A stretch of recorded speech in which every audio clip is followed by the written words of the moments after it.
So thank you everyone for being here for reflections on Indigenous identity in the time of blood quantum. Tonight, Stella Nall has graciously agreed to give this talk for us here at the Bozeman Public Library. Stella is a local artist working out of Missoula, whose work has been featured in various magazines and will be the cover of an upcoming publication of Poetry Northwest. Her work lives in numerous private and public collections, including the Montana Museum of Art and Culture and the Smithsonian National Museum of the American Indian. And she has a great talk for us planned tonight. So without further ado, I'll turn it over to her. Thank you, Stella, for being here tonight. Here, I'll stop sharing my screen. Thank you. So hi everyone, my name is Stella Nall and I love reading and I grew up in Bozeman, so I'm really honored to be part of One Book, One Bozeman this year and excited to talk with you guys today. I'm going to start out with kind of some general background about me and an overview of my work, and then I'll dive deeper into the work that I do about indigeneity, and some of the issues that I'll discuss in that section are touched on in The Watchmen as well. So I'll try and highlight a few of the connections when we get there. And depending on how much time is left after that, I'll open it up to questions. So I'm going to go ahead and share my screen now. Hopefully it will work. We'll see. All right. So my work ranges a lot in media, and I use it to address a pretty wide variety of themes. So it can make talking about my practice a little bit wonky. So I've sorted it into three main categories for this talk. And they're based on, I guess, like the kind of main driving force for why I'm making the work. And I'm hoping it will make sense that way. So here we go. The three main reasons that I make art are for fun, to process, and to connect, educate, and advocate. And let's see. So I'm going to kind of start out with the work that I do for fun. Oh wait, oops, I'm sorry. I'm so nervous. I like messed up a little bit already. I'm going to actually start out with some background information about myself. My name is Stella, and I'm a multimedia artist, poet, and designer. I graduated from the University of Montana in the spring of 2020 with a Bachelor's of Fine Arts degree in printmaking, a Bachelor of Arts in Psychology, and a minor in art history and criticism. I'm a mixed race Indigenous woman, and my lineage stems from a few different Plains tribes, French and English, but my mom and most of her family are enrolled in the Crow tribe, and I'm registered as a First Descendant from that tribe, so it's mostly what I claim for my identity. In all of my work, I value aesthetics, critical thought, and concept, but the thing that I focus on most of all is connection, and that's connection to others, to the earth, to my own identity and the history of my ancestors.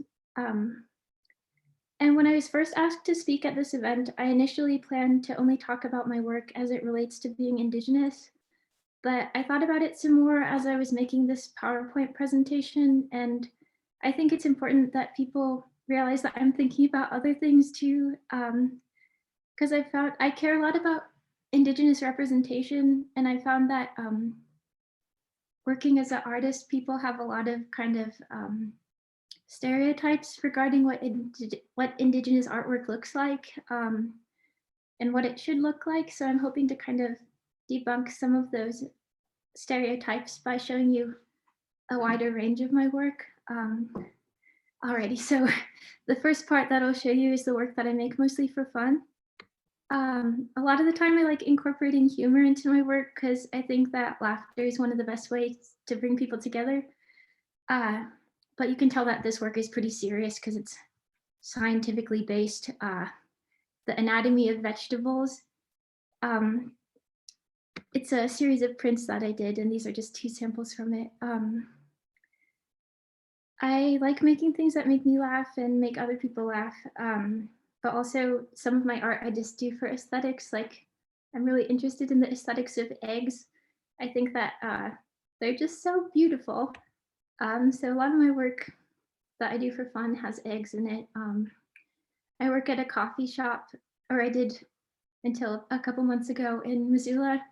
And so I thought about milk alternatives a lot. And this one is called The Source of Almond Milk, which is also a scientific piece because sometimes people just wonder where almond milk comes from. Uh, I've also found that the work that I make just for fun is more appealing to people who might be unfamiliar with the more critical or academic parts of art. So it's a pretty good way to connect with people from all parts of existing outside of the sphere of art. And humor has a big part in Indigenous culture as well. So this is one of the first pieces that I actually had published, and it was one of the ones that I made for fun. It's called Boobs Are Measured in Cups, and it's basically symbolic of everything that I would want in a soulmate, somebody who has ideally sockets in their chest that would just perfectly fit my boobs. And these are some like pill sorters that I made that are shaped like pigs with little udders, and they have like the days of the weeks and little sockets in their backs. So I make like a lot of different stuff that's kind of just silly and for fun, but those are just a few of them. So moving into the kind of more serious-ish work, the next reason that I make things is to process being a person.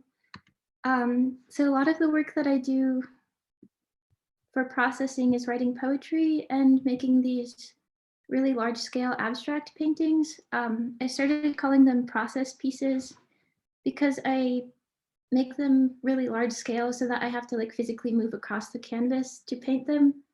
And with each one of these pieces, I'll like use it as a way to process a certain event or memory that I have. And I'll like think of every memory that I have about this particular event and then paint all the way through it, which sounds kind of cheesy, but I basically just like paint a certain painting until I don't feel bad about something anymore. And that's helped me a lot with just being a person. So there's a few more pictures of those. They're all pretty mixed media pieces, and sometimes I incorporate like different parts of my identity. Like this is like the first one that I made, and it has resin elk's teeth replicas attached to it, which elk's teeth are important to the Crow tribe, and they have a lot of nostalgic power for me too. Just they remind me of my family. And these little bits over here are actually shop rags from the printmaking shop at the University of Montana. Sorry, Jim, if you're watching this. I took them from my studio and stapled them to the painting because I just think they're really pretty. And this one actually has my rabbit. I have a pet rabbit named Hoagie, and this is his fur. He molts in the spring, and I just like harvested all of the bunny fur and started stapling it to paintings. Yeah. So these are just a few more. In addition to the pretty big abstract paintings, I do printmaking for processing as well. These are some collages of cyanotypes and screen prints that I made a couple years ago.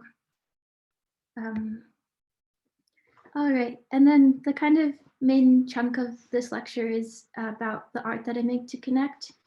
I've kind of separated this bit into like two main sectors of connecting. The first one is to other people in the community that I live in. And for the past couple of years, I really like to do large scale installation projects that incorporate like, they invite direct participation from other people. And the first one that or not the first one that I did, a larger one that I did last year took place around this time, and it took about a year to gather all of the responses. I titled it Love Is, and it was an investigation where I interviewed 100 people about love and asked them what they think that it is and if it's different to love someone versus to be in love with them, and anything else that they wanted to tell me about love. And then I typed up all of the responses on this typewriter and covered the gallery walls with them. And I made illustrations of the pieces that particularly resonated with me, and then kind of dispersed them around the gallery as well. And then before the opening, I had this public playlist on Spotify where people could like add their favorite love songs. And then they were playing during the opening, which I thought was a little bit mushy, but this is one of my favorite projects, I think. Another public installation project that I did, which invited people to participate, was called Hobgoblin Blue. And this one was the first one that I did. It was like based off of blind contour drawings, which are like basically you look at a subject and don't look at the paper when you're drawing. So it ends up looking like a hobgoblin. And I'm like kind of a belligerently shy person. So I've realized that I don't make a lot of eye contact with people, even my close friends. So that was kind of the impetus for this project.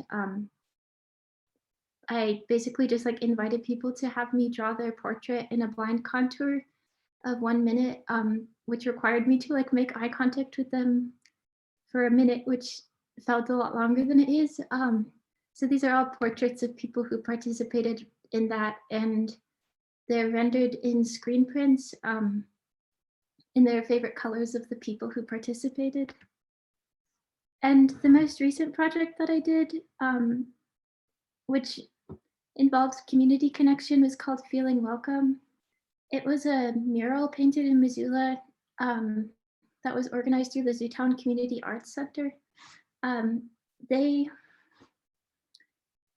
had received a grant from the National Endowment of the Arts, and they used it to hire me and 3 other muralists to create murals. Basically, the idea behind them was to cultivate community connection and amplify voices of people who have either historically been marginalized or are currently being marginalized. And 3 of these murals have been painted so far, and the next one is going to be painted in the spring. And then they're going to have an opening in June. But for my mural, I tried to reach out to as many people as I could.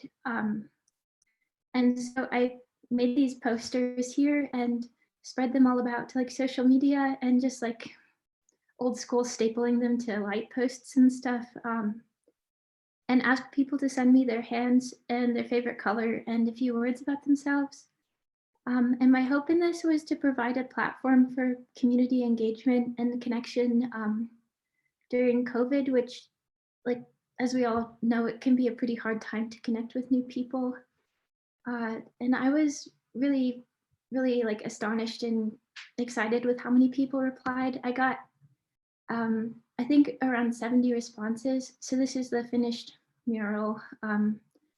And with each of the hands, I illustrated them digitally and then painted them on this fig creature. And there's a book that goes with it. These are just some examples from it, but there's a page for each participant, and it has their hand and their name and the words that they shared. So that the idea behind that is it can be used as like a key or a map. So when you're looking at the mural, you can like find one of the hands and then find it in the book and read about the person that the hand belongs to, which is maybe a little bit goofy, but it was a super fun process to do. And I got to, the Zach was really supportive, and I got to use like all my favorite colors and everyone else's favorite colors too. So it felt pretty uplifting. All right, so the second part about the artwork that I do about connection is focused on connection with my culture and my family, our identity and our history, and our place in society right now. So these are just some pictures of me in various regalia and well, that one's like a cheetah printed dress, but it was taken at the Crow Fair when I was a small human.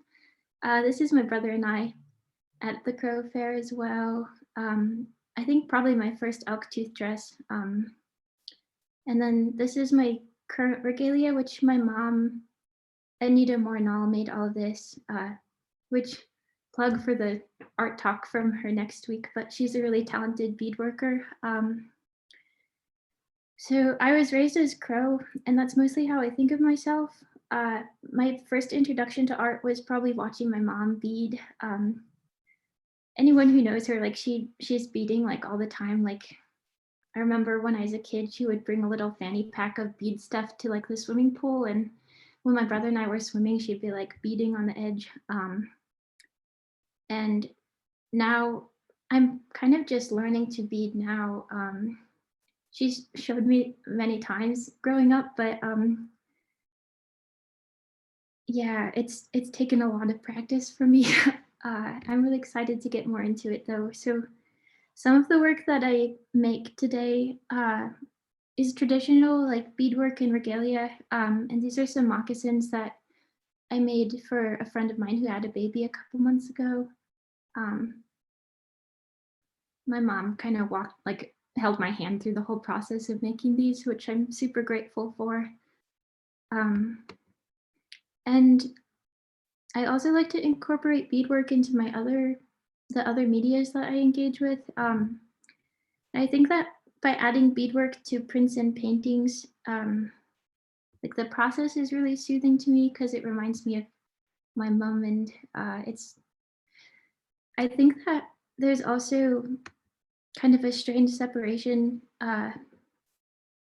in the United States right now where Indigenous art is often kind of classified as a craft rather than fine art. And I think that like by beading on a two-dimensional piece and having it framed in a gallery, it kind of, or I don't know if it does do this, but my intention is to challenge these perceptions of what beadwork is and have it elevated and considered the same, like in the same way that people consider other media. And I think there's something about having work in a gallery that kind of demands people pay attention to it if it's like framed on a white wall. So I've been hoping people will look at beadwork and spend a little bit more time thinking about it that way. This is a pretty recent piece that I did for Aporta Textiles, in which they're a local Missoula textile company, or not just textiles, but a company based in Missoula.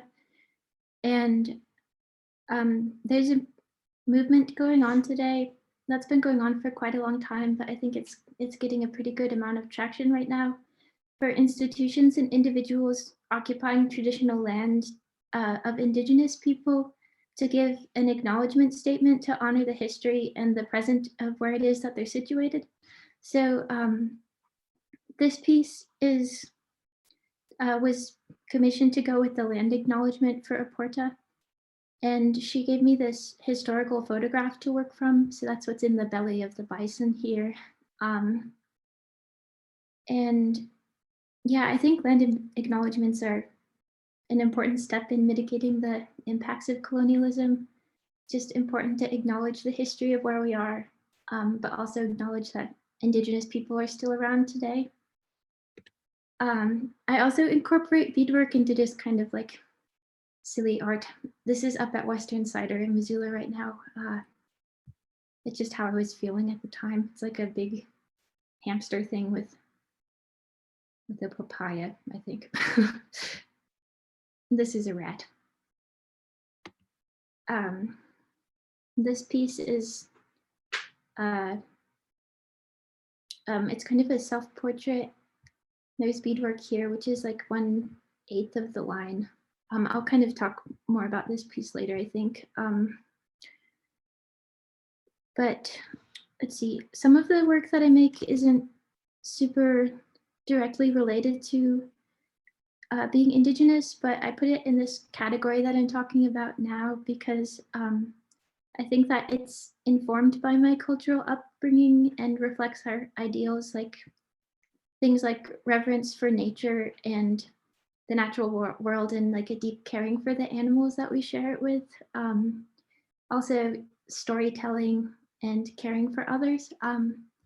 So I really love animals, and I really like doing wood carving. So I do my best to limit the consumption of new materials. So, and these wood carvings are a pretty good example of that because they're all made from reclaimed materials for the most part.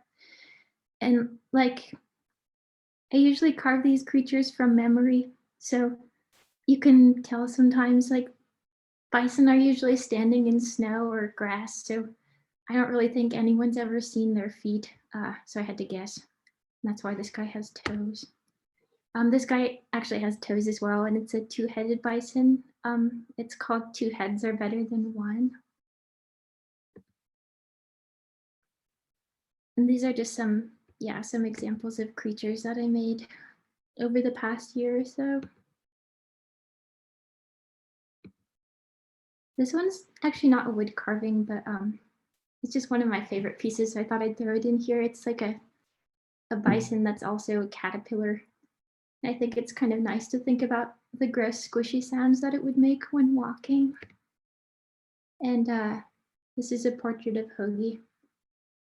He's my studio mate, and you can see him hiding under the chair when I'm painting, and there he is as a painting. And this piece is, let's see. Oh, I forgot to mention, a lot of when I'm making these animal carvings, a lot of my extended family speaks Crow, but my grandma was sent to a boarding school, so she didn't speak to my mom when she was a kid, and my brother and I didn't learn. But I've been trying to make more of an effort to learn the language over the past year. And a lot of the time when I'll make these animals, I'll like name them the Apsalica word for the creature, and then like the whole time that I'm carving it, I'll just like repeat the word to myself as a way to learn it, which that's not, that's kind of a sidetrack story, but this piece is a caterpillar and also a bear. And sometimes I develop stories about why things are the way that they are, and this piece has a story like that. So I'll read it to you now to kind of wrap up this section and then move into the more political work that I do about blood quantum and indigeneity. So this is the story of the caterbear. Scientists have long been wondering why sometimes one can feel so terribly sad and anxious in the evening, and then go to sleep and wake up feeling just a little bit better. They ask things like, where does the sorrow go in the night? And how do I feel better if nothing's really been done about the situation other than a bit of sleep? Why is it that time seems to heal emotional pain, even if the memory, event, or situation itself cannot be changed? And the answer to these questions is the caterbear and its eating habits. Um, soft and kind, these creatures use their many legs to meander through the mind and gently munch away on any anxiety or sorrow that they may find there.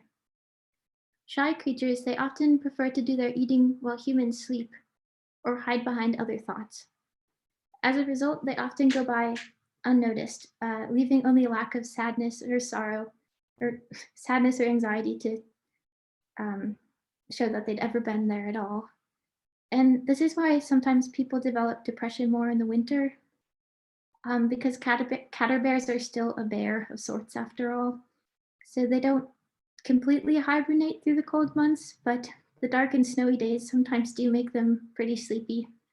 And as a result, they can end up eating less during this time of year, and fear and sorrow can begin to add up in their absence. And when people take antidepressants, most of them are just filled with little caterbear eggs.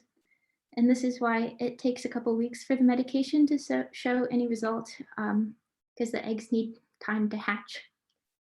And I know that because of having the psychology degree. So sometimes life can be pretty difficult, and it seems like one bad thing after another happens, or so many Hard feelings may fill your brain, but the caterpillar becomes full and it can't eat them all fast enough. And during these painful times, it's nice to take comfort in the, at least be soothed that you're really well feeding your caterpillar population. Um, and it's comforting to remember that it might take a bit of time, but the little creatures are pretty thorough when they're snacking, and they'll eventually eat all of the horrible, sad thoughts and leave your mind clear and well. So that's the story of the caterpillar. And now I'll kind of move into the more political work that I make about indigeneity. My identity as an Indigenous person today is complicated because I'm mixed race. The Crow tribe and many other tribes in the United States determine tribal enrollment based off of an idea that was introduced through colonialism called the blood quantum. This concept was briefly touched on in the book that we read for One Book, One Bozeman, The Night Watchman, in chapter 87. When Thomas is on the train reflecting on their trip to Washington, he says, he's like talking about the senator and his experiences there. And he says, the senator had also asked every single Indian person who testified about their degree of Indian blood. The funny thing was, nobody knew exactly. No one answered with a numeral. It wasn't something that they kept close to them. So this degree of Indian blood that Thomas is talking about is the blood quantum, and it's printed as a fraction on each tribal ID of every member of my tribe. And at its most basic definition, the blood quantum is the percentage of native blood that an individual is recorded to possess.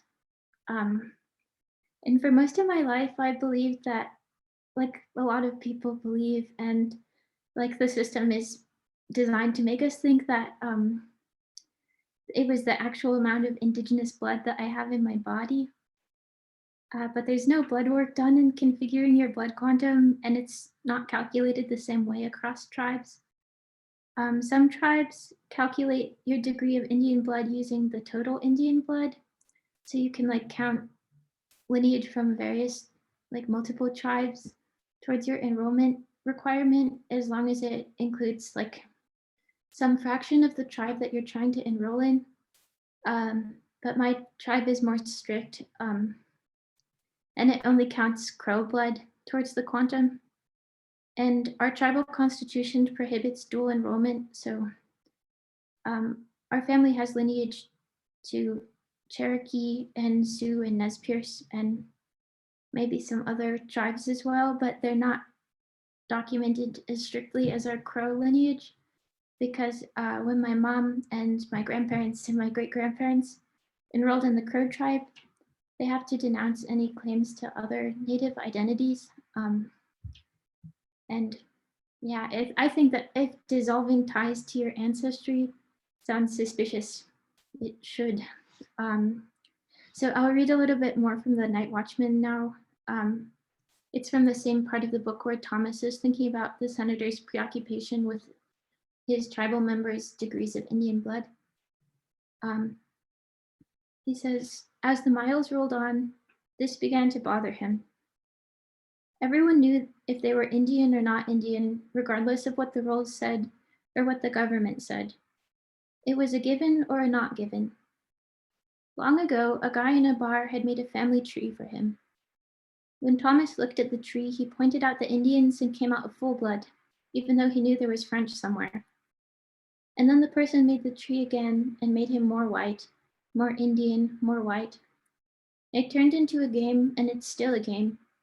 But it's a game that interested Senator Watkins, which meant it was a game that could erase them. So this family tree that Thomas is talking about is actually like what's used to determine tribal enrollment today. There's a lot of guesswork, and your entire future of your family relies on tracing back to an original census roll that was recorded by the federal government, because the original writings described the blood quantum crudely as a way to breed out the Indians, And the idea was that with no more Indigenous people, we wouldn't have any claim to our land and therefore didn't have any claim to federal resources or aid, and treaty rights wouldn't have to be respected and so on. But I looked at my own family tree pretty recently because I was like applying to receive health services. So I had to show my proof of Indian descent. And you can see here, it says that my degree of Crow blood is 1/8 and not enough. So my mom applied for my brother and I to be enrolled when we were babies. And it made a lot of sense because our whole family lived in Crow. My grandparents are in Crow. They speak Crow. Like all of my mom's enrolled in everything. So it just seemed like we would be too. But my dad is not Crow. So my brother and I were denied enrollment. And there's no way to do like blood work to argue our quantum would be different than it is. But you can just see like where we traced it back here. My grandparents and my great grandparents are recorded as like half Crow, but we don't know like why, or there's not really any way to like question what this original census had recorded, but it determined the future of my brother and I and all of my family. We're the first ones to be denied enrollment.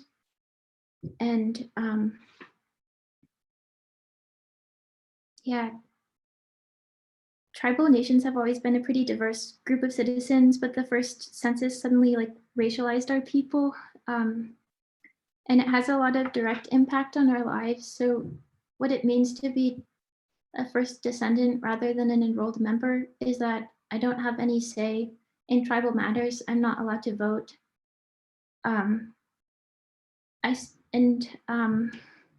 Like when I was a kid, I didn't really understand what it meant to be disenrolled from the tribe. And I still thought of myself as Crow because my mom is Crow and we were culturally involved and went to powwows, and all of my family lived on the reservation, so we'd visit them. And when I was applying to go to college, there was a checkbox on one of the applications that asked if I was an enrolled member or a first descendant of a federally recognized American Indian tribe. And now that I've done all this artwork about it, it seems pretty silly looking back, but at the time, I remember having to ask my mom like which box I should check. And it was the descendancy box. So this meant that I was prohibited from certain scholarships or fellowships that other American Indian people have access to. And for my professional life now, it means that I'm prohibited from showing my work in certain Indigenous spaces like the Santa Fe Art Market, which is like a really big American Indian art event. I'm not allowed to show my work there because I'm not enrolled. I'm still allowed to receive medical care from Indian Health Services, but if I were to have children with someone who has a lower blood quantum than I do, or like is from a different tribe than Crow, then my children won't be considered Crow at all legally, and they won't be able to have health services from the tribe. So the idea of quantifying blood is the component of federal policy that I discuss most in my work, and that's what this piece is here. It's titled First Descendant Sterile Hybridity, and it's the first piece that I made about my identity in 2019. It's really, really big. There's a picture for scale. It took a lot of time scooping it. And I was pretty nervous to make this piece, but yeah, I had really encouraging family and friends and professors that were basically made it seem like a safe space to make the print. So I'll read the art statement now. First Descendant Sterile Hybridity is informed by my experience growing up as the first generation of my family denied enrollment in the Crow tribe due to the blood quantum requirement. The birds featured in this print articulate an emotional state that I've encountered in response to being asked to prove myself by my own community and those outside it. And falling short or being perceived as not enough. I developed this bird to speak about my experiences as a mixed-race Crow woman and the pressures that I feel under our current policy. The Crow word for ourselves is Upsalaka, which means children of the large-beaked birds, and the birds in this piece are depicted flying towards a larger inaccessible beak, which is symbolic both of the blood quantum which would be required for me to enroll in my family's tribe, and the internalized standards and stereotypes perpetuated by society which dictate what a Native American should look and act like. My mixed race means that I don't meet the federally recognized definition of a Crow citizen, but I've participated in traditions and been socially and medically categorized as Indigenous since childhood, and in many ways I am considered Crow. So it's kind of a confusing place to be in this liminal space of being a First Descendant. The mule at the bottom of this piece speaks to this experience as well. A mix of two animals, mules are genetically unable to produce offspring. So while I'm granted First Descendant status by the Crow tribe, like I mentioned earlier, if I were to have children with someone outside of the tribe, they wouldn't legally be considered Crow at all. I also included the mule because some of my relatives have the last name Yellow Mule, and that was probably given in reference to a mule deer, but when I was a kid, I pictured this type of mule, and I've grown to identify myself with the creature.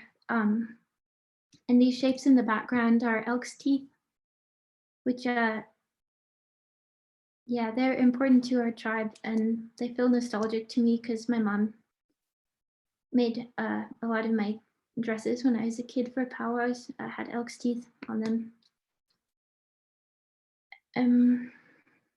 All right, and this is the piece that was purchased for the Smithsonian earlier this year. Since making the first print, Sterile Hybridity, the handbird imagery has begun to emerge in some of my other work as well. Sometimes I depict the bird as it is here and in the last piece where it's chasing the larger beak. But I also depict it just kind of content as it is without chasing anything. And in these instances, it's symbolic of my efforts to accept myself as I am and let my connection to my family and the history of our people be enough. It's symbolic of that and claiming my indigeneity in spite of blood quantum. So this is it's titled Digital Self-Portrait, and it's a digital illustration. And this is just another example of, I'm smiling in a kind of awkward way in that one, but it's to show the scale of another big piece that I did, a screen print. It's called Split. And this piece is called Balake Dalake, which is Upsalaka for my children, your children. And it has, this similar imagery to the first Sterile Hybridity piece. It was, at the time that I made this, I was doing a residency at Home Resource in Missoula, which is basically like a big source of recycled material. So it's painted with house paint and vinyl wallpaper. The only part of this painting that isn't from reclaimed materials is the beads and the nylon thread, which were given to me by my mom. All right. So that's kind of all that I have today. I guess I would just kind of end with the reason that I talk so much about blood quantum is that it's not uncommon for Indigenous people to be mixed race. And it was designed as a way, the blood quantum was aware of this when it was designed to dilute Indigenous identity and essentially relieve the US government from their obligations to agreements. And I believe that as sovereign nations today, it's in the hands of individual tribes to decide their own methods for determining enrollment. Some communities, like our tribe, still operate under the blood quantum, but there's a lot of research and new understanding being done about the origins of this system and the negative impacts that it's having on our people. Um, so a lot of tribes they've begun making the switch back to pre-colonial methods, such as kinship and family lineage. And this enrollment method would be the idea that because my mom's Crow, then my brother and I would be considered Crow as well.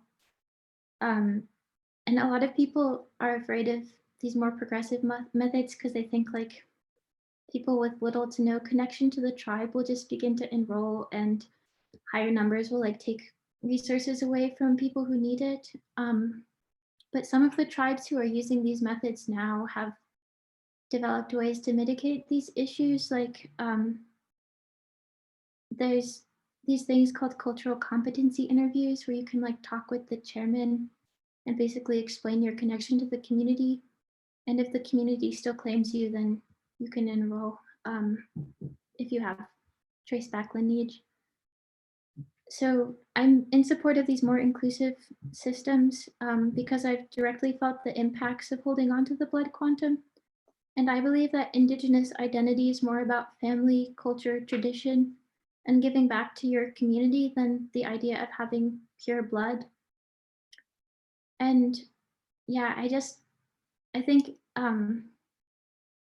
as a sovereign nation, it's my firm belief that any nation which relies on constructs of ethnic purity, especially when these ideas systematically classify its citizens and take away things like healthcare, really needs to be questioned and reformed. So I'm hoping that my artwork will bring awareness to some of the things that are going on right now. Okay, thanks for listening. I guess now I can open it up to questions or. Wow, thank you, Stella. This was great. For those people who might have come a little later, if you have any questions, please either type them in the Q&A or in the chat box, and we will then read them out loud, or you can raise your hand and we can unmute you. So I think maybe I'll start while people are typing. Can you maybe go back to the one that I don't remember what the title was, but I think you said it's a self-portrait that had the beadwork down the middle, and then you said the beads were 1/8 of. Oh yes. And I think you said you were going to talk about that just a little bit. Oh yeah. I definitely forgot to go back to it. Let me pull up the. Well, it's titled 1/8, I Am Afraid. And it's a portrait which discusses the painful and confusing feelings that I'm often confronted with as a mixed race Indigenous woman. Because 1/8 is what is recorded as my blood quantum for Upsalica. And every time I say that fraction, I feel kind of like uncomfortable because it definitely doesn't feel like I'm 1/8 Crow because it's the community that I was raised in. But it's what's recorded as my quantum and the reason that I'm not able to enroll in the tribe. So this line is like symbolic of all of my lineage, which would be like the other Plains tribes, and then my father's side of my family as well. And this little bit here is beaded, and it's 1/8 of the whole line. So I'm kind of like, I can't fit all the way through there and get to all of the elk's teeth. Which that's a kind of mushy way of explaining it. I think I have explained it differently other times. But yeah, I chose to use elk's teeth as a symbolic of Upsalica connection because they're historically important to our tribe and they adorn the traditional regalia of Crow women. And yeah, they bring me comfort because when I was a kid, I would just like, I remember like feeling the beads on my dress, and today I still carry around like a elk's tooth, and and when I'm like anxious most of the time, so it suits me to like rub it. But yeah, this piece is actually one of the ones that was published too. It's the cover of Cut Bank magazine, which came out a month ago, I think. Nice. And is that a badger on that Yeah. side? Yes, okay. And what does the badger signify? This one was actually, it's like not super symbolic in this piece, more as just like it felt like a connection just to like a lot of stories that we have are about badgers. But in this piece, I made it during the time that I was going to have my thesis show at the University of Montana, which was canceled due to coronavirus. So this was actually going to be a screen print. So I drew it on transparencies. And I never was able to print it because of the studio being shut down. So I made it as it is now, which is a cyanotype, which is this whole other like process using the sun basically to print it. So I like printed it with my bathtub and scary chemicals and the sun. But the badger I included because like I remember one of my last days in class, this professor that's a good friend of mine, and I really look up to him a lot with his work. Jason Clark was telling me a story about a badger and this experience that he had. He's Indigenous as well, and it was, I can just like remember the story really vividly. And I think I put it in here to symbolize like connection to not only my tribe, but just like Indigenous identity as a whole. And just like the connections and friendships that I have with other Indigenous people. Great. Let's see. So Brianna popped in a little survey if the participants would like to fill that out so we can get some feedback on programs and such. And let me look into the Q&A. So one question is, do you and your mom ever collaborate? You know, she's taught me I think like all of the beadwork that I've done on leather should be considered a collaboration with my mom because I always get stuck and then I'm like, Mom, help me. And then she'll kind of take over for a couple lines and like show me how to fix something. We've never had like an official artistic collaboration, but I would really like to. And I have some things planned. Like I'm in my brother's room right now, which I made into a studio, and I have like part of a piece that is a collaboration. I'll just grab really fast. Okay.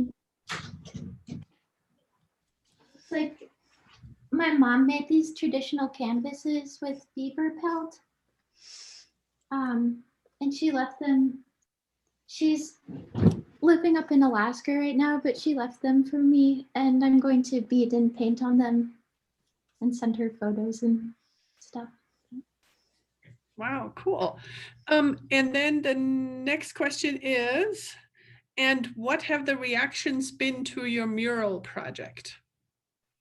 Oh, to the mural project. I got a lot of people asking me like why it was a snake, which I didn't even really think of it as a snake because it's like furry and it has a bunch of hands.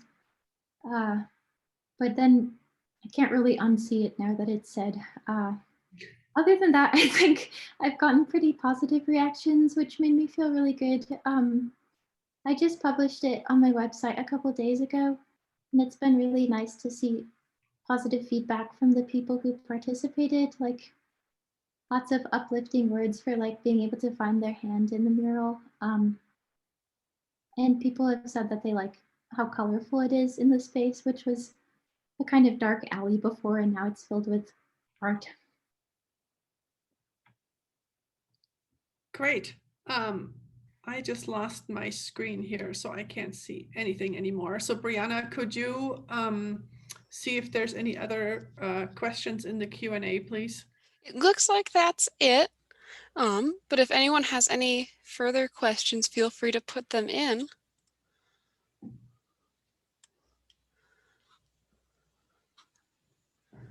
and I don't know how to get my All screen. right.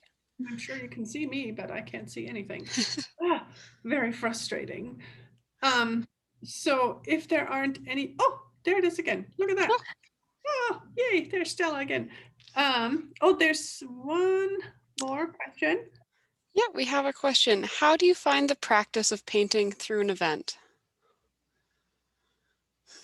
Could you read that one again? I'm sorry. So they said, how do you find the practice of painting through an event? Maybe a little more clarification on the question would be helpful if our anonymous attendee would maybe like to clarify that a little bit. I think if they're referring to those big process paintings that I was talking about in the beginning, it's basically I choose events based on things that are like really that I'm thinking about a lot at the time. So I use them for basically sorting through emotional I see. experiences. Yep, they were referring to the process paintings. You were correct. Cool. So that looks like our last question. Any more final questions for Stella?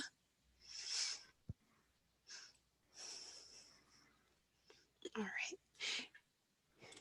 If Okay. not, oh, thank you so much for being here with us tonight, Stella. I don't know if Carmen has a few more closing words, but I'll pass the floor to her. Thank you. Well, I just wanted to say thank you again, Stella. This was fabulous. Thank you for sharing your work and your life and yourself. I really, really appreciate you doing this tonight. Thank you so much again. And hopefully we'll see some of you next week when Anita is doing her beading workshop. That will be next Wednesday. And maybe Stella will be there too. So, oh yeah.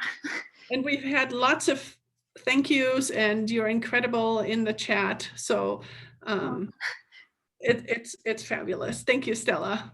Thank you. Yeah, thanks everyone for listening too. Okay. Thank you. Good night, everyone.